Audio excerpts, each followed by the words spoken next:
सत साहिब सतगुरुदेव की जय। बंदी छोड़ कबीर साहिब जी की जय। बंदी छोड़ गरीबदास जी महाराज जी की जय। स्वामी राम देवानंद जी गुरु महाराज जी की जय हो।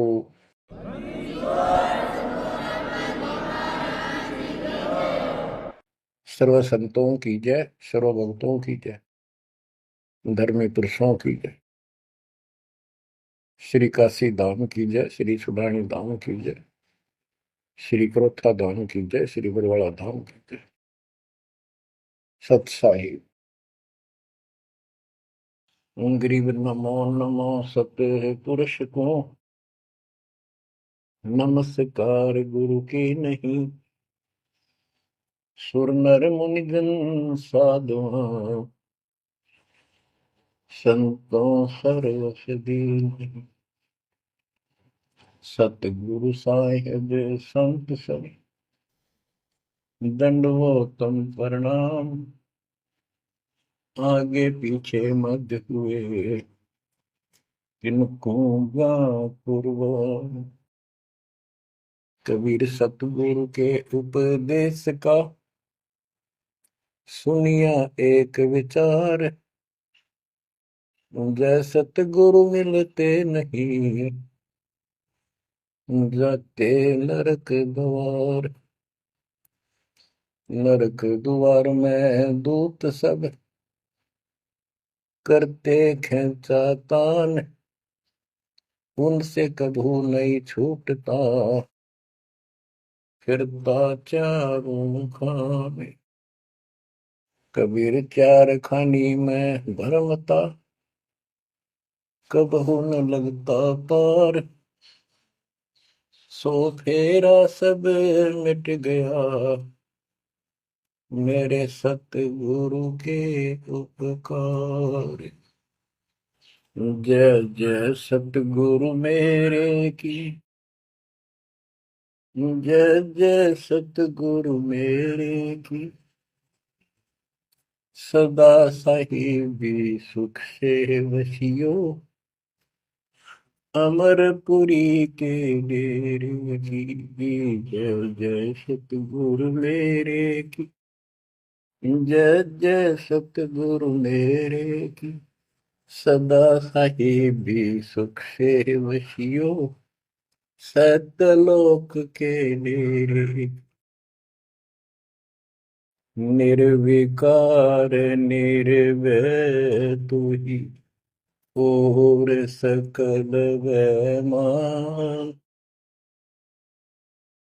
जी साधो और सकल वैमान। सब पर तेरी साहिबी, सब पर तेरी साहिबी। तुझ पर साहिब ना, निर्विकार निर्भय। परमपिता परमात्मा कबीर परमेश्वर जी की असीम रजा से बच्चों आपको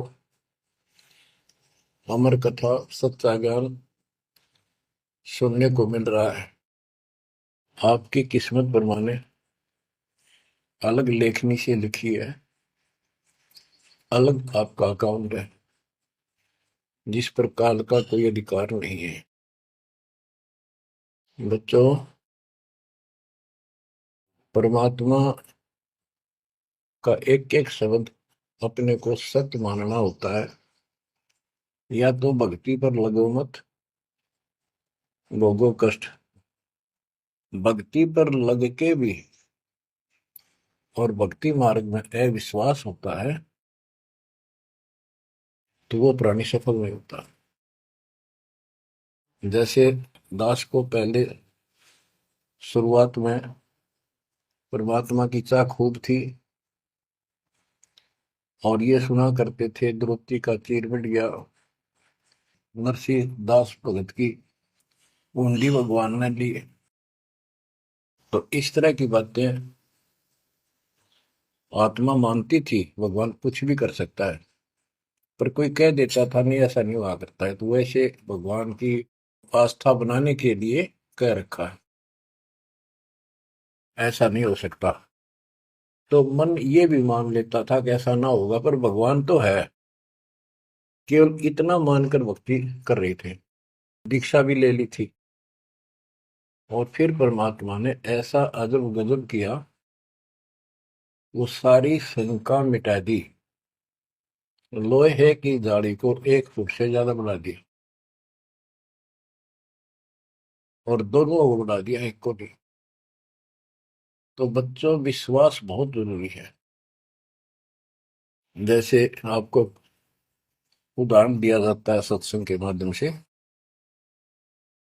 एक गांव के बाहर 2 साधक साधना कर रहे थे।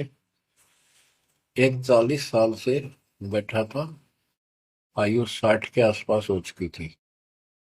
दूसरा 4 वर्ष से साधना करने लगा था, वो भी घर त्याग कर बाहर आश्रम बना रखा था। तो बच्चों, वैसे तो साधना दोनों की ही शास्त्र विरुद्ध थी। पिछले संस्कार से प्रेरणा इतनी प्रबल हो जाती है कि आत्मा भगवान की तरफ तड़प जाती है, उसको खोज के लिए निकल पड़ती है, और जैसा कोई मार्गदर्शन मिलता है उसी अनुसार अपना सारा जीवन कुर्बान कर देती है। उससे उसको कुछ तप मिल जाता है, बन जाता है, और कुछ सिद्धियां आनी शुरू हो जाती हैं। उससे उसका वह बोलबाला हो जाता है। फिर उसकी मृत्यु के बाद वह एक यादगार बना दी जाती है। वो नरभाग, आप तो नरक में गया, आने वाले उस गांव की कई पीढ़ियों को भी नरक भेजने का सामान तैयार कर गया।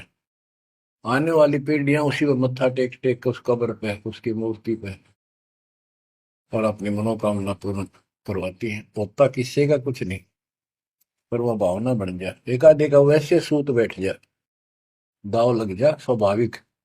जो भक्ति ना करते उनका भी हो जाता, वो उसका संसार होता, और वो नियमित उसका कर देते थे। हम भी ऐसे ही थे। अब बताना चाहता दास, फिर भी विश्वास बहुत काम करता है। भगवान उसके नंबर देता है अलग से, तो उसकी भक्ति में आस्था अगले जन्म में भी बनी रहती है इस तरह की क्रियाओं से। जो आस्तिक और नास्तिक दोनों क्रिया करता है, वो घर का रहता ना घाट का। एक देवदूत आया करता था ऊपर से, विष्णु जी के लोक से, और वो आकर के उन दोनों भक्तों से काफी देर तक चर्चा परमात्मा की करता था। प्रश्न करते रहते थे, भगवान ठीक है, वहां की व्यवस्था कैसी है। तो वो दोनों, ये देवदूत दोनों भक्तों के पास घंटों बैठ कर जाया करता था। देवदूत से भगवान ने पूछा भी, विष्णु ने, कहा जाता है ये ऐसे ऐसे आपके भगत हैं, बहुत गजब के, कुर्बान हाथ के लिए तो उस गांव में, और मैं वहां बैठ रहता हूँ कुछ देर जाके, आपके ऊपर तो कुर्बान है। तो भगवान बोले, विष्णु जी बोले, विष्णु भगत तो एक है, एक तो वैसे टाइम पास करे। देवदूत बोला, जी वो होगा जो 40 साल से आपके लिए कुर्बान घर छोड़ के आया हो। तो भगवान बोले, ना, दूसरा जो 4 साल से बैठा है वो भगत है, उसको मुझ पर विश्वास है और बड़े पर को विश्वास नहीं है। ये बात उस देवदूत का गले नहीं उतरा, ये तो हो ही नहीं सकता। तो भगवान ने समझ लिया कि देवदूत की विश्वास नहीं मेरी बात पे। तो विष्णु जी बोले, भाई एक काम करना देवदूत, आज तू लेट जाना समय से, दोस्त जिस समय जाता है, और फिर वो पूछेंगे कारण लेट होने का, उनको फिर ऐसे बताना कि आज भगवान ने समय दे रखा था कि दोपहर को सुई की नोक में से, जिसमें धागा डर, सुई के नक्के में के सुराख में हाथी निकाल लेगा भगवान, और कहना कि मैं उसको देखने के लिए रुक गया। और भगवान ने हाथी उस सुई के नक्के में के निकाल दिया। वो इसी तरह की किया। देवदूत पहले उसके पास गया, बड़े के पास, क्योंकि उसको भरम था। तो विष्णु जी ने कहा था, फिर ये देखना वो कौन क्या प्रक्रिया करता है, तुझे स्वयं फैसला हो जाएगा भगत कौन है। देवदूत उस बड़े के पास गया, उसने भी ये जाते कारण पूछा कि क्या बात, देवता आज लेट हो गए, आपकी बहुत इंतजार थी और आपके साथ बैठकर भगवान की चर्चा करते थे, अच्छा समय व्यतीत होता था। क्या बात होगी, क्या कारण हो गया, लेट हुए आप आज? देवदूत ने वही बताया कि आज दोपहर को भगवान ने एक लीला करनी थी, वो देख कर आया। तो भगत बोला, क्या लीला की? कि कमाल कर दिया भाई, हद कर दी। भगवान ने एक हाथी को सुई के नक्के में निकाल दिया। इसको देख कर आया मैंने, इसको देखने के लिए रुका था। भगत बोला, 40 साल वाला देवदूत, देवता, इसी झूठ बोल, किसी का जत जा, ये कभी हो सकता है? सुई के नक्के में का हाथी निकल जा, क्यों झूठ बोल रहा है? देवता होकर ऐसी बात कर रहा था। तो देव की होश उठ गया और उसके सारे अनुभव फेल हो गया। तो भगवान ठीक कह के थे तो कति डांगर है। जब इसको इतना विश्वास नहीं, भगवान कुछ नहीं कर सकता, तेरे जैसा घसियारा है, फिर भक्ति क्यों कर रहा है? देवदूत उठ कर चल पड़ा। फिर वो 4 साल वाले के पास गया। उसने सोचा, यूं तो माना धमका दे मेरे को, गुस्से होएगा, इसको तो ज्ञान ही कुछ नहीं होगा अभी तक। उस 4 साल वाले ने भी, भगत ने पूछा, देवदूत तभी लेट हो गए, आपके आने की बड़ी इंतजार रहती थी, आज तो सोच लिया था शायद नहीं आएंगे, क्या काम हो गया ऐसा कोई, हमें भी बताओ। देवदूत बोला, भाई क्या बताऊं, झूठ मैं कह नहीं सकता और सच्ची की शिकायत गला उतरती नहीं। भगत बोला, बताओ तो सही क्या बात है? क्या दोपहर को भगवान ने एक लीला करनी थी, मैं उसको देखने के लिए रुक गया। क्या लीला थी? देवदूत बोला, सुई के नक्के में क्या भगवान ने हाथी निकालना था। भगत बोला, फिर क्या हो गया? कि वो निकाल दिया, कमाल कर दिया। बोला, बस भगवान ने निकाल दिया, सारी पृथ्वी ने, धरती ने सुई के नक्के में गया, आप हाथी में आश्चर्य कर रहे हो? तो देवदूत ने सीने से लगा दिया उस बालक को। मैं बोला, धन्य तेरे माता पिता जिससे जन्म हुआ। भक्ति कर विश्वास नहीं तो खाक भक्ति है वो। कह कबीर सुनो विषा दो, मैं तो हूं विश्वास में। तो अपने परमात्मा की भी क्या पे अविश्वास नहीं होना चाहिए। और ये धीरे धीरे आपके साथ भी परमात्मा ऐसी लीला करते रहेंगे और कर भी दी होगी। और ना भी हो तो इतने सारे प्रमाण दिए जाते हैं, विश्वास कर लेना।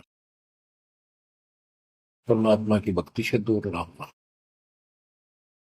बच्चों, आपको अजब गजब का ज्ञान दास बता रहा है, जो संत गरीबदास जी ने परमात्मा से प्राप्त हुआ।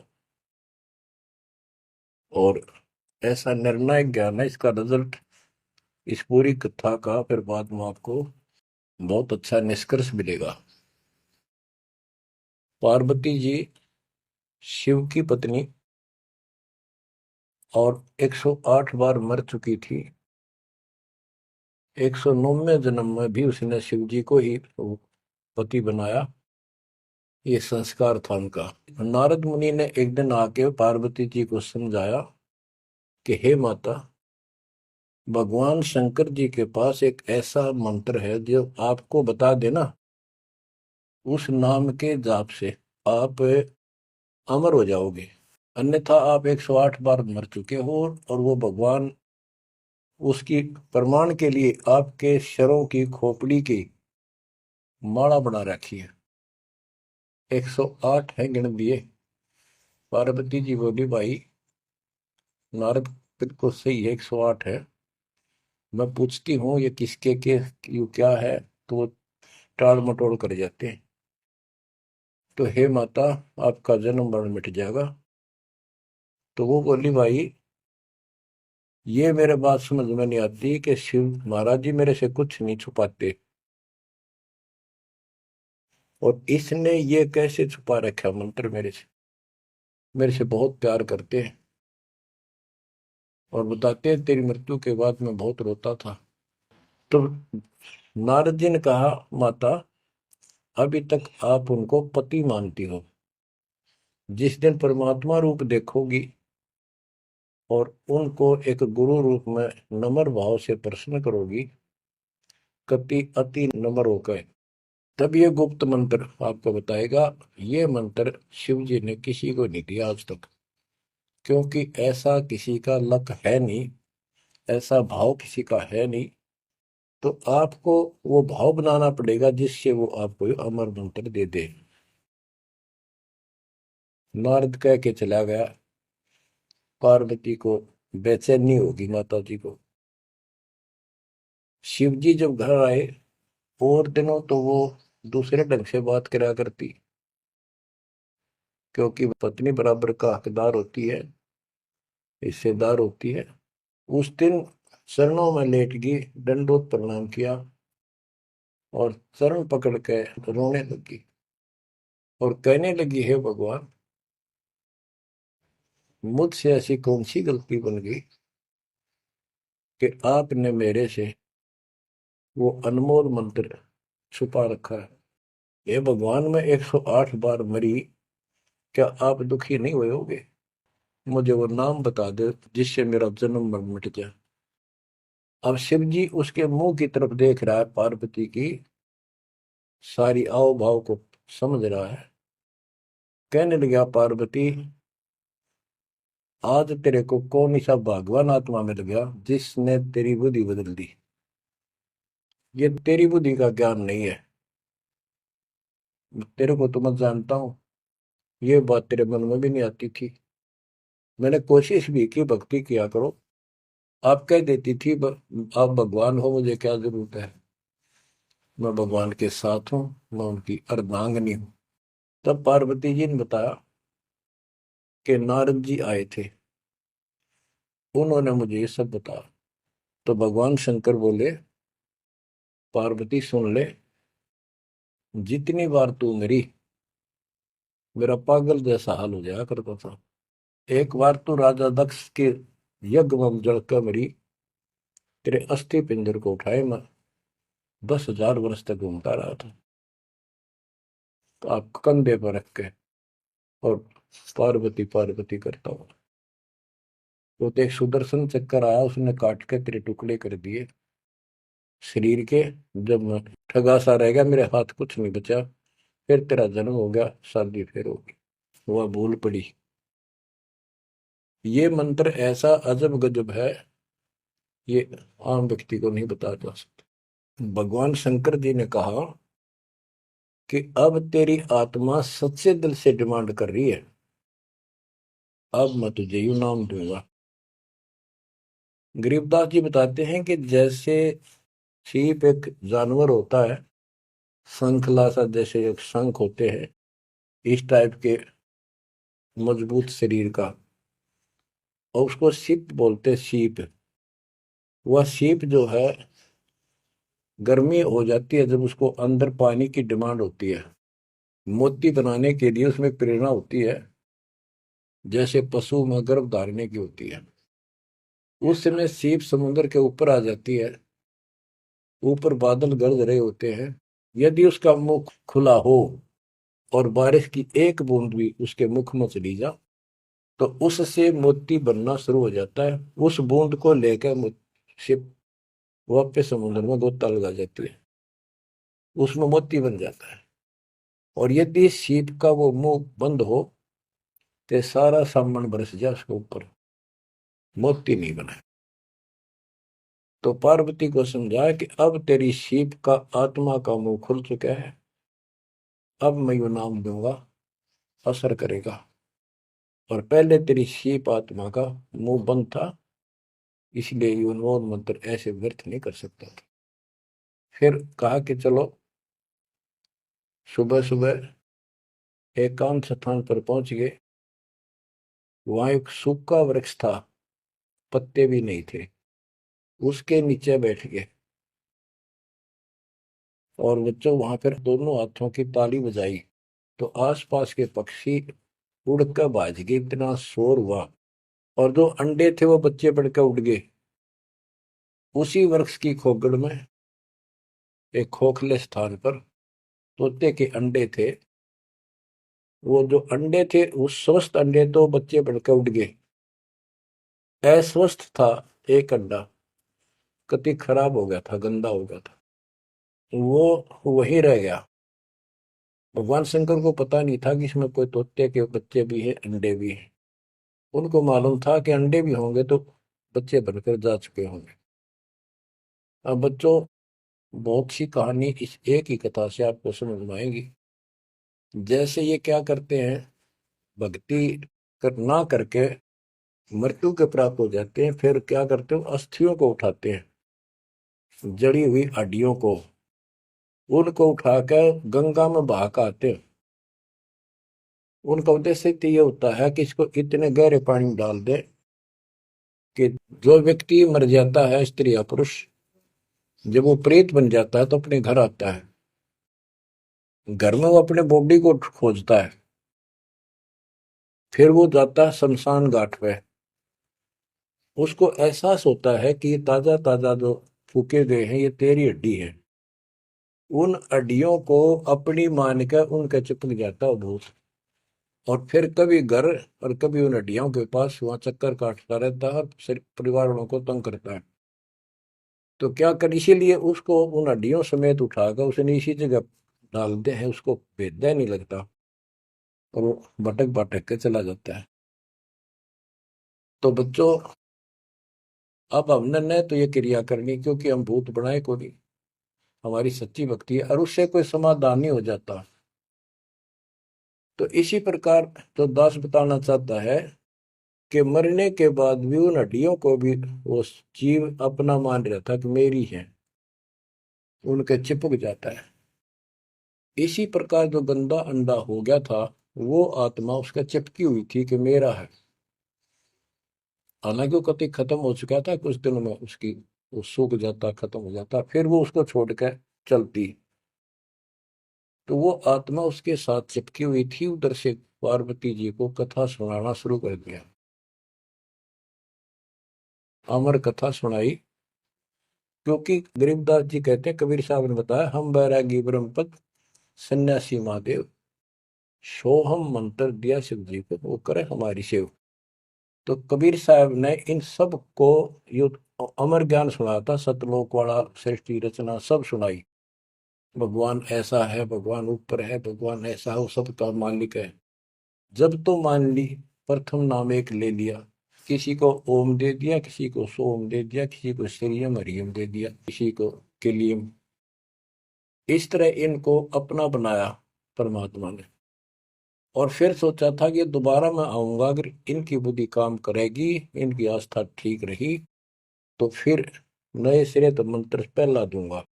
जब दूसरी बार परमात्मा गए तो इन सब की बुद्धि काल ने फेर दी।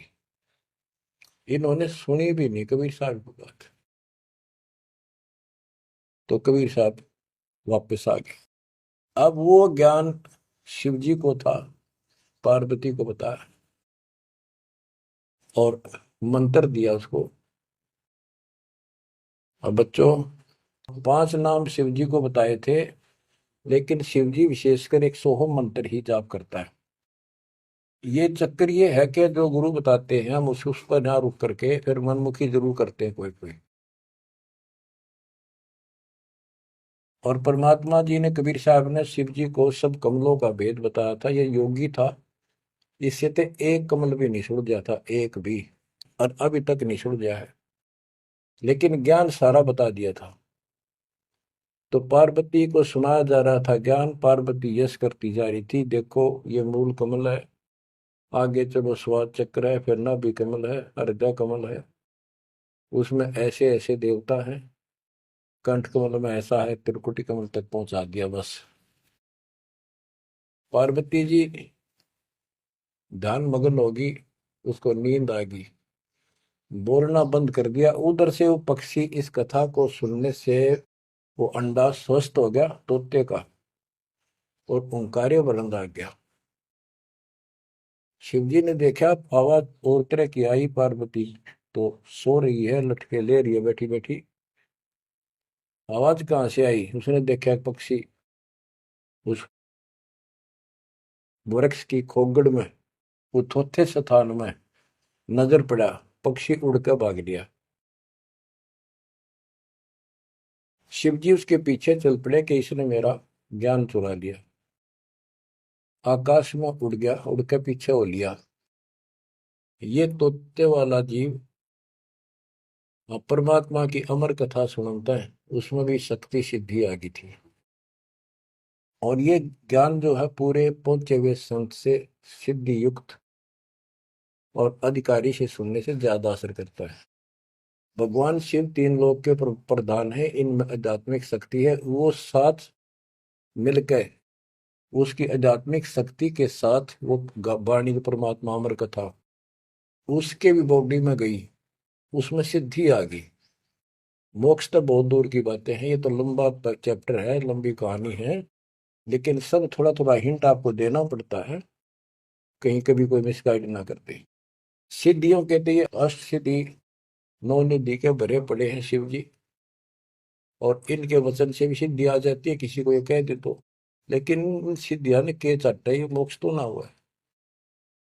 भाव कहने का ये है कि वो तोते वाला प्राणी वेद व्यास के आश्रम में पहुंच गया, उड़ता उड़ता पीछे पीछे शिव जी। वहां शरीर छोड़ गए, और व्यास की पत्नी ने जमाई ली थी, उसके द्वारा सांस के द्वारा सूक्ष्म जीव अंदर चला गया। और जब गर्भ धारण का समय आया तो उनके गर्भ में स्थान लिया, उस बच्चे के शरीर में प्रवेश हो गया। 12 वर्ष तक वहीं रहा। आगे कथा इसमें आगे आएगी, वो बताऊंगा। अब ये वाणी सुनाऊंगा जो आसानी से आपका समझ में आएगी। मोक्ष मुक्ति का लख्यान बेवा, ब्रह्म में पुत्र व्यास सुखदेवा। सतगुर मेरा महादेव पंका, 84 की मिटी न शंका। के महादेव जैसे भी उनको मिले, फिर भी 84 लाख योनियों का चक्कर उसका मिटा नहीं। 78 जन्म गौरी भरमाई, शिव को रुनमाला गले लाई। अर्ध शरीरी देवी गौरा, जिनका थीर बयानी मोरा। 108 जन्म पार्वती जन्मती मरती रही, और शिव जी ने उसके सिर की माला, सिर के रुंड खोपड़ियां माला बनाकर गले में डाल रखी थी। अर्ध शरीरी देवी गौरा, जिनका थीर भयानी मोरा। अर्धंगनी थी शिव की पार्वती, और उसका भी मोक्ष नहीं हुआ। नारद मुनि उपदेश बखाना, गिरजा सुनो मोक्ष पद ज्ञाना। सुन हे देवी गौरा माई, 68 तीर्थ पर भी नाई। पिंड प्रदान किए का बारा, खुला नहीं मुक्ति का द्वारा। जब पिंड प्रदान कहते हैं ना, पिंड प्रदान करने से भूत जुनी जा छूटे थे, पिंड प्रदान करंत गरीबदास जिंदा के नहीं मिला भगवंत।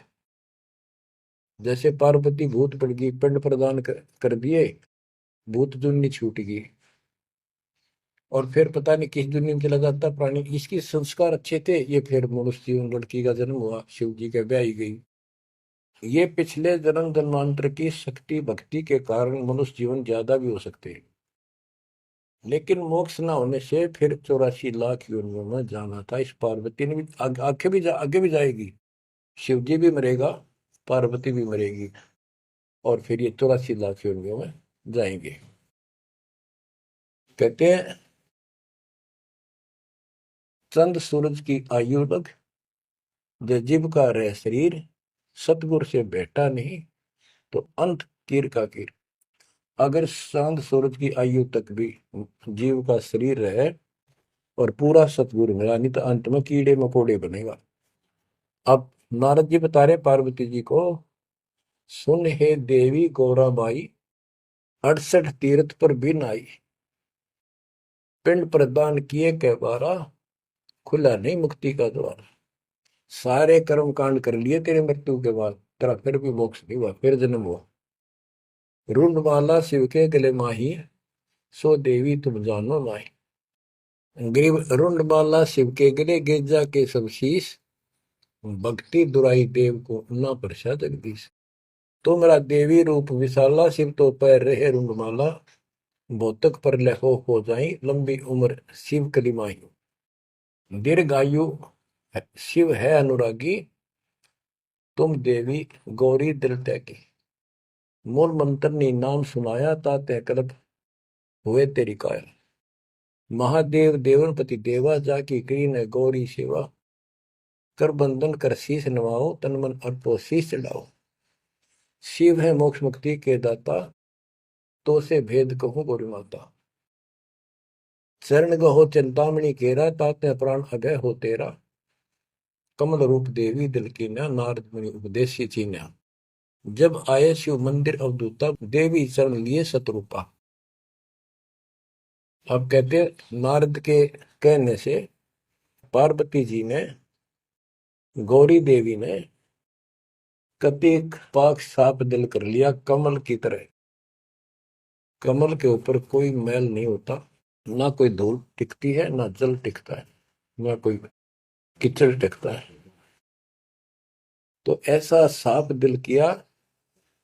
और जब शिवजी घर पर आए, उनके चरणों में चरण लिए शत्रुपा, सच्चे भाव से चरण लिए। चरण पकड़ रोवत है बाला, मोरे शीस किए रूपमाला। मोह से भक्ति दुराई देवा, न जाने नी तुम्हारी सेवा। मोह से भक्ति दुराई स्वामी, हमसे भेद कहो निज दामी। मैं अबला हूं बाला बोली, पार निभाओ हमारी डोली। कति चरण पकड़ के कहने लगी, मैं तो भोली भोली सी लड़की हूं, और मेरा बेड़ा पार करो। बच्चों, ये सारी कहानी आपको मौखिक सुना दी। इन वाणियों में सारा इसी का निष्कर्ष है। अब क्या बताते हैं, गृह मूल मंत्र महबूब का एक सुनाओ मोही। पार्वती जी कहती है शिव जी को कि उस परमात्मा का समर्थ शक्ति का जो मूल मंत्र है वो मुझे बता दो।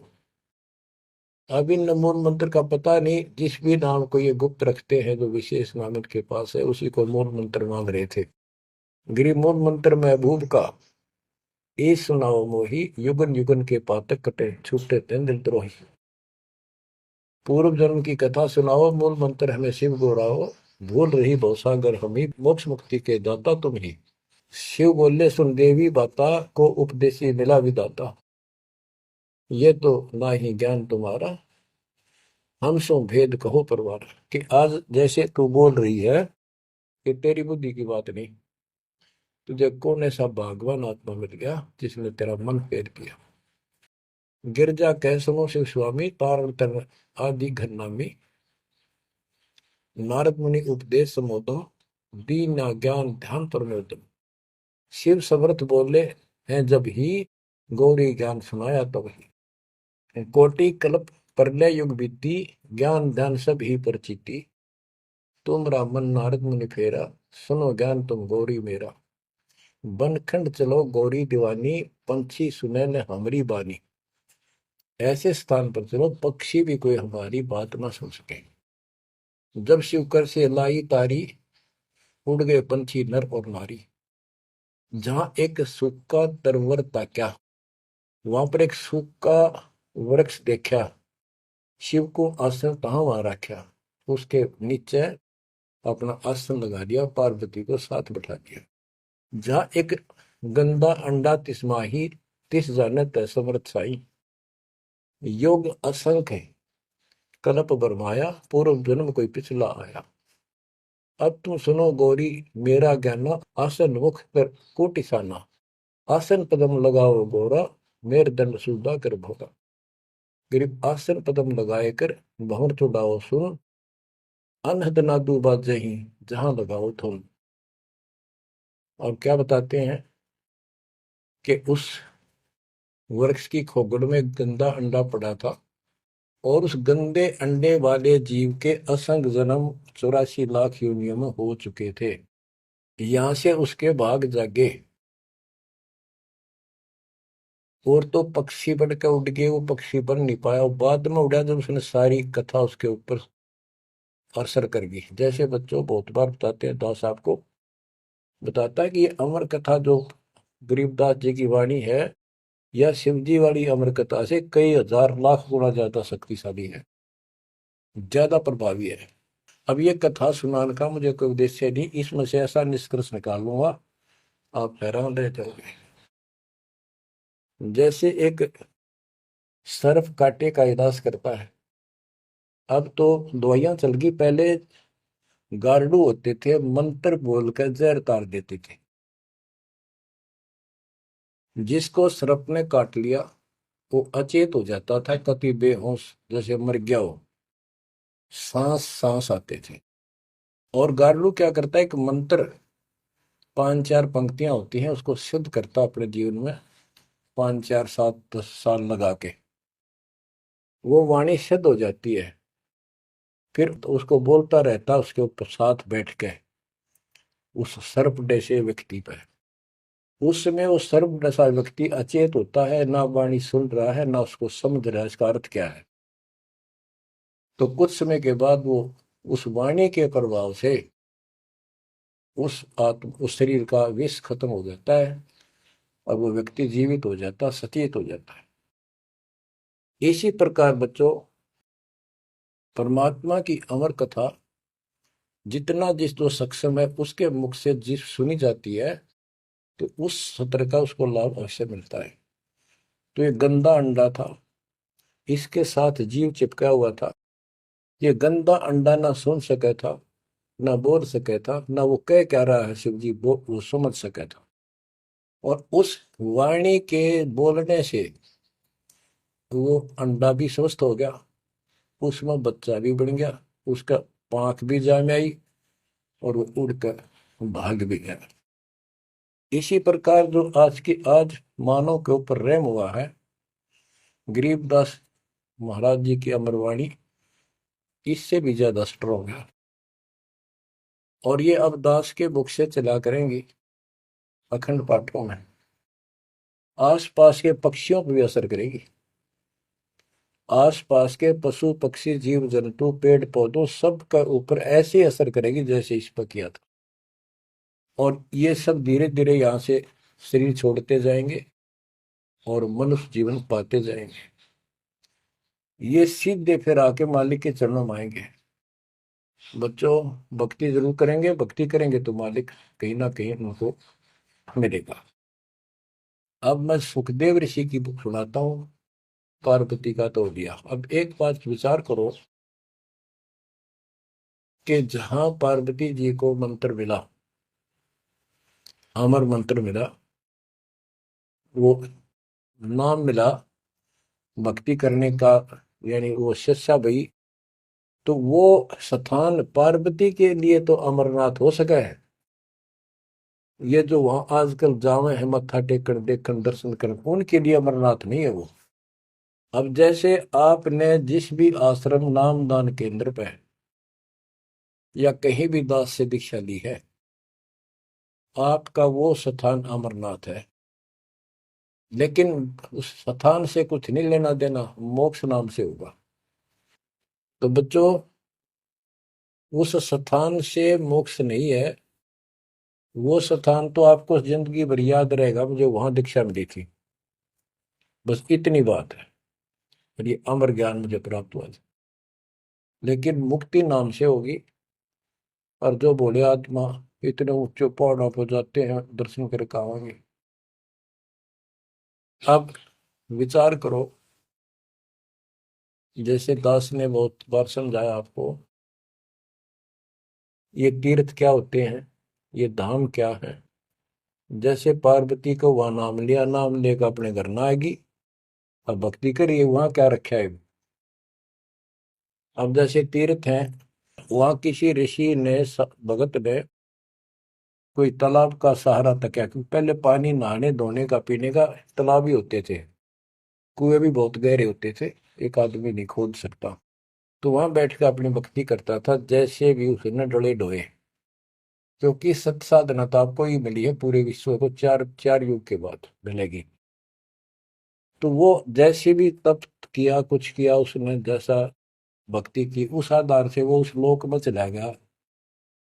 और अब वहां कुछ नहीं। अब जैसे हम किसी का एक हमाम दस्ता ले आते थे और उसमें सामग्री कूटते हवन की और वापस दे देते मांझ धो के। हमाम दस्ता होता है लोहे का उखड़ सा, एक डेढ़ एक फुट का उसका मुसड़ सा होता है लोहे का ही, उससे वो कूटते हैं जैसे चटनी कुटे आ रहे कुंडी में। तो हमाम दस्ते में थोड़ी बहुत स्मेल थी और 5-4 दिन में वह भी खत्म होगी। जिसका मांग के लाए तो उसको दे आए, तो उन घर वालों ने महसूस हुआ कि इसमें कुछ स्मेल आवा है, तो कोई सामग्री कूट रखी है। और कुछ दिन के बाद वो स्मेल भी खत्म होगी और वो सामग्री सारी कति साफ करके अपने घर रख ली। अब उस स्मेल को सूंघ बार बार को हो कमाल हो गया, बड़ी स्मेल आई, फिर वह खत्म होगी, चलो स्मेल लेके आते हैं। उस स्मेल से कुछ नहीं होने का, उस सामग्री से गूगल खेओ, वह बनानी पड़ेगी। इसी प्रकार मोक्ष प्राप्ति के लिए यह साधना करनी पड़ेगी। तो वहां जाने से कोई लाभ नहीं जहां पर कभी कोई ऋषि ने कोई साधना की थी, वो तीर्थ बने हुए हैं। तो काल ने परमात्मा से कहा था, जो मालिक आए थे जोगजीत रूप में, अपने बच्चे ज्ञानी के रूप में, जोगजीत रूप में, सहजदास रूप में, कई रूप में आते रहते हैं। तब काल ने सारी वचनबद्ध करा के मालिक को और फिर अपनी वह दुष्टता दिखाई थी। यूं कहा था, जाओ ज्ञानी वैसे जाओ, जोग जीत संसारा, जीव न माने कहा तुम्हारा। जीव तुम्हारा कहा न माने, हमरी और वो बात बखाने, तीर्थ व्रत और झूठे जब तब मन लाऊं, देवी देव देवर पुजवाऊं, या जीव को बरमाऊं। द्वादश पंथ करूं मैं साजा, नाम तुम्हारा ले करूं आवाजा। द्वादश पंथ जो नाम जो ले, सो मेरे मुख में आम समोई, और अनेक पंथ चलाऊं, या जीवों को बरमाऊं। तो आज वो सारा काम इसने कर रखा है। अब आप किसी को समझा के देख लो, आपके सर हो जाते हैं। तुम हमारे देवताओं को ऐसे बताते हो, हमारी साधना को गलत बताते हो, तीर्थों में जाना ठीक नहीं, व्रत रखना ठीक नहीं। तो काल ने बोल रखा था कि हमारी ओर हो बात बखाने, हमारी ओर हमारा तरफ पक्ष लेकर के वाद विवाद किया करेंगे। अब बच्चों, जो दास बता रहा है कि जो अमर पाठ और अखंड पाठ या वैसे वाणी सत्संग जहां भी चल रहे हैं, चला करेंगे, चलते हैं, चलेंगे, वहां आस पास के पक्षियों को भी इसका राहत मिलेगी। और जैसे सुखदेव ऋषि, सुखदेव व्यास जी की पत्नी के पेट में समा गया, गर्भ में। उसके बाद 12 वर्ष तक गर्भ में रहा। वहां उसको याद रहा कि पिछले जन्म तो असंख्य खो दिए, भक्ति नहीं बड़ी। अब के मानव शरीर प्राप्त हुआ और बाहर जाते भूल पड़ जाती है तो जुल्म हो जाता है। इस डर के मारे गर्भ से बाहर लिया। 12 वर्ष बीत गए, ब्रह्मा विष्णु महेश को टेंशन हुई, ये तीनों आ गए। इन्होंने कहा कि सुखदेव बाहर आओ, 12 वर्ष तक गर्भ में ठीक नहीं, हमारी मर्यादा खत्म होती है। 9 महीने भी माताएं गर्भ में बच्चा रखती है, बहुत परेशान हो जाती है, और 12-12 वर्ष रक्षा करेंगी, ये गलत परंपरा डलती है, आप ऐसा ना करो, बाहर आओ। तो सुखदेव ऋषि ने कहा कि हे परवरदिगारो, हे भगवानो, अब मुझे ज्ञान हो गया, बाहर आती है आपकी माया, यह त्रिगुणमयी माया हमें अचेत कर देती है, सब बुला देती है, इस माया ने रोक दो, फिर मैं बाहर आऊं। इन्होंने कहा भाई ज्यादा हम भी नहीं रोक सकते, ये हमारे से भी बहुत ज्यादा प्रबल है, हमारे बस की बात नहीं है, बस कुछ सेकंड के लिए रोक सकते हैं। तब उसने कहा जी कुछ सेकंड के लिए रोक दो। तो कुछ क्षण के लिए रोकी, इतना में सुखदेव बाहर आया। तो उसको भक्ति की प्रेरणा बनी रही, भगवान की याद रही। उसी समय 9 नाथ 84 सिद्ध, यानी 93 बच्चे और लड़के पैदा हुए, ऐसा इत्तेफाक था, संस्कार था उनका। उनको भी ये बातें याद रही, उनमें से 9 तो नाथ बन गए। और 84 सिद्ध कहलाए। उन्होंने भक्ति की प्रेरणा बढ़ गई, बचपन से ही मालिक की याद बनी रही। लेकिन सच्चा सतगुरु ना मिलने से ये भी डले डोए। अब बच्चों ज्ञान पूरा आ चुका है और वो ठीक का समय आ गया है। गुरु पूरा, ज्ञान पूरा, भगवान पूरा। तो अब जो ये वाणी चले हैं और दास के मुख से चला करेंगी, ये सत्युद मस्तार देंगी। काल के पता नहीं कितने जुगाड़ को तोड़ेंगी, कितने जीवों का उद्धार बनेगा। मनुष्य का तो कहना ही क्या, डांगर डोर पशु पक्षी कीड़े मकोड़ों को भी सहारा मिलेगा इसका। ये इन पुराणों से कथा है, ये आपके सामने सच्चाई इस तरह है। अब तो सुखदेव ऋषि जब बाहर आया, उड़ कर चल पड़ा वहां से। पिता ने कहा बेटा, व्यास जी ने कहा पुत्र, एक बार शकल तो दिखा दे। 12 वर्ष इंतजार की, पुत्र होगा पुत्र होगा। तब उसने कहा एक देवा दूतम, कोई किसी का पिता नहीं पूतम। पिताजी पता नहीं कितनी बार तू मेरा पिता बन लिया, पता ना कितनी बार मैं तेरा पिता बन गया। अब मुझे समझ में आ गई है, मैं आपकी तरफ देखूं नहीं, मेरा मोह बन जाएगा। ये छूत की बीमारी है, ये मोह। ये विस्तार से फिर कभी बताएंगे। और ये हम आप लावा जाने का, लेकिन ये उसकी गलती थी। ज्ञान ना होने से इसने इतना ही समझ थी, तो वो उस समय गलती कर गया। चलो जो भी इसकी सोच थी, उस आधार से ये वहां से चल पड़ा। पिता पीछे पीछे मोह में दूर तक गया, वहां से आकाश में उड़ गया, अंतर्ध्यान हो गया। आगे जाके फिर प्रकट हो गया। अपनी और नाल जो बच्चे की नाभि से, माँ की नाभि से चिपकी होती है, वह गेल बाहर आके टूट गई, टूट कर बाहर आ गई। वो बाद में काटा करते हुए बिना कटवाई कंधे पर घेर कर उठ गया, आगे काटूंगा। अब आकाश में उड़न की सिद्धि उसमें उस मंत्र से आ गई, वो अमर कथा से। अमर कथा में शिव जी ने पूर्ण परमात्मा की महिमा बताई, जो कबीर साहब ने उसको सुना रखी थी।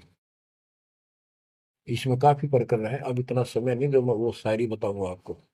कभी परमात्मा ने दया की बड़ी जेल में, फिर उनको विस्तार से समझाया करेंगे। तो कहने का भाव ये है कि सुखदेव ऋषि को अभिमान हो गया कि मैं बहुत बड़ा सिद्ध पुरुष हूं, आकाश में उड़ जाता हूं। तो बच्चों स्वर्ग में जाने लग गया, और स्वर्ग के देवता ऋषि महर्षि सब उसको, उसकी जो है ना पूरी वो करें, सम्मान करें, उसकी आरती तारे कि बड़ा धन भाग है तेरे, बड़ी सिद्धि प्राप्त कर ली। इन इतना पता सिद्धि आएगा, और जन्म से ही छोटी उम्र में आपको इतना कुछ प्राप्त हो गया, आप तो बड़े पहुंचे हुए हो। तो सब उसकी खूब अच्छी तरह प्यार रखे, महिमा गाओ। एक दिन उसको, उसने स्वर्ग में जाने की इच्छा व्यक्त की विष्णु जी के लोक में। वहां उसको इसलिए नहीं जाने दिया कि उसका गुरु नहीं था। विष्णु जी तक बात कही। विष्णु जी ने पूछा कि हे ऋषि जी, आपने गुरु नहीं बना रखा? अगर नहीं, गुरु की क्या आवश्यकता है महाराज, ये गुरु बना रहे वो नहीं आ पाए और मैं बिना गुरु के आ गया। विष्णु भगवान बोले ठीक है, वो अलग बात है, यहाँ वही रह सकता जो पहले गुरु बनाओ। फिर एक बीमारी और अहंकार के, मेरे बराबर पृथ्वी पर कोई गुरु नहीं, मैं बाल ब्रह्मचारी, वहां कोई ऐसा संत नहीं, मैं बनाऊं गुरु किसको? विष्णु जी ने कहा कि राजा जनक मेरे परम भक्त है, आप उनसे दीक्षा लो। यूं कह के विष्णु जी चले गए, उसको बाहर निकाल दिया पार्षदों ने। वो स्वर्ग में आए, वहां सारी कथा बताई। फिर अन्य स्वर्ग, कोमर स्वर्ग, फिर ऋषियों के पास आए नीचे, उन्होंने उनको बताया। तो सब ने कहा कि सुखदेव बहुत बड़ी गलती कर रखी है, गुरु नहीं बनाएगा, गुरु नहीं बनाएगा तो गधा बनेगा।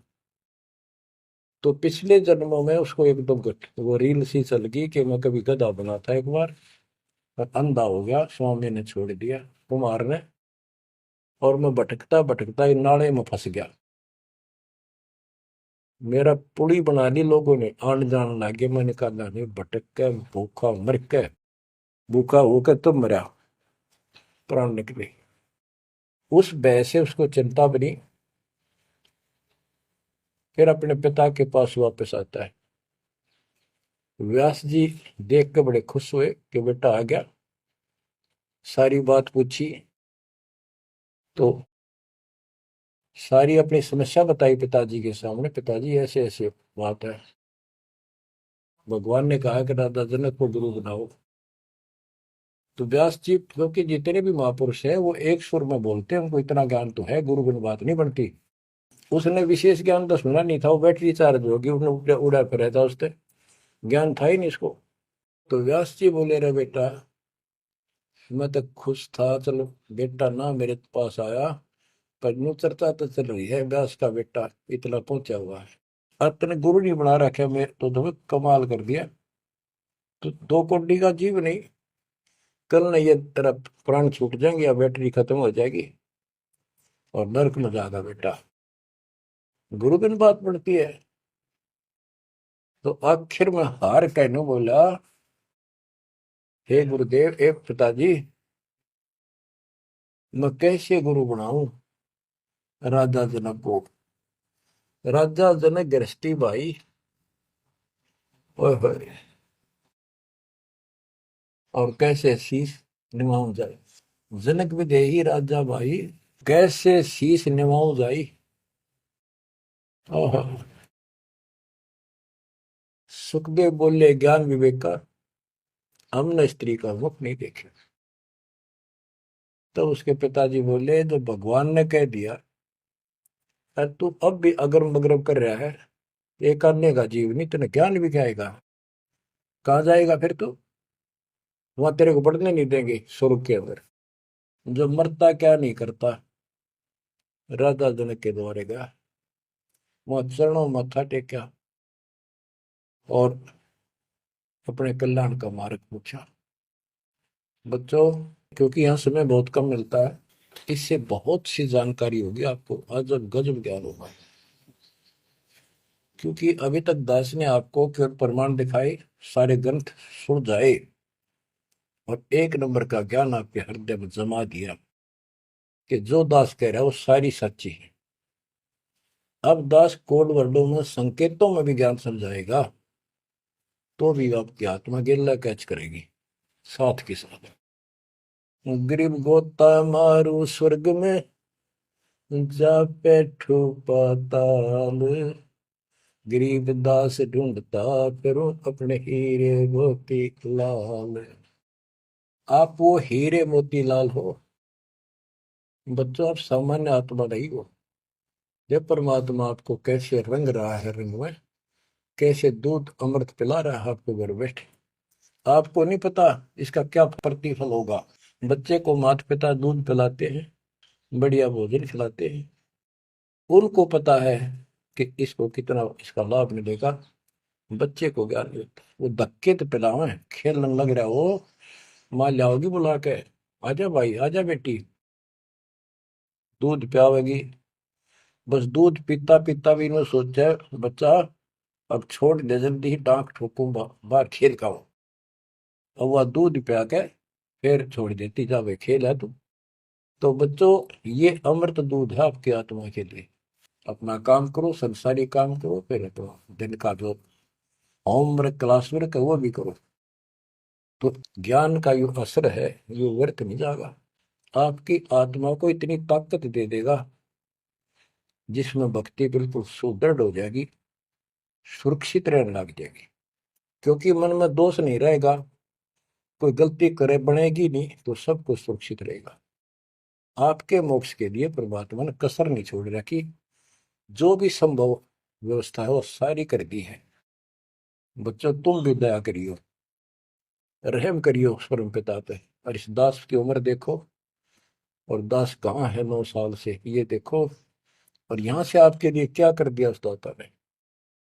उस मालिक को देखो ध्यान से। आप बालक नहीं हो, आपकी आत्मा में समझ आ जानी चाहिए कि ये क्या हो रहा है।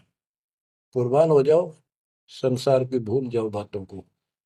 जो ज्ञान हम देते हैं उसके ऊपर समर्पित हो जाओ। तन मन धन सब अर्पिए, भक्ति मुक्ति के काज, जिनके उर्म बंदगी के इंद्र का राज।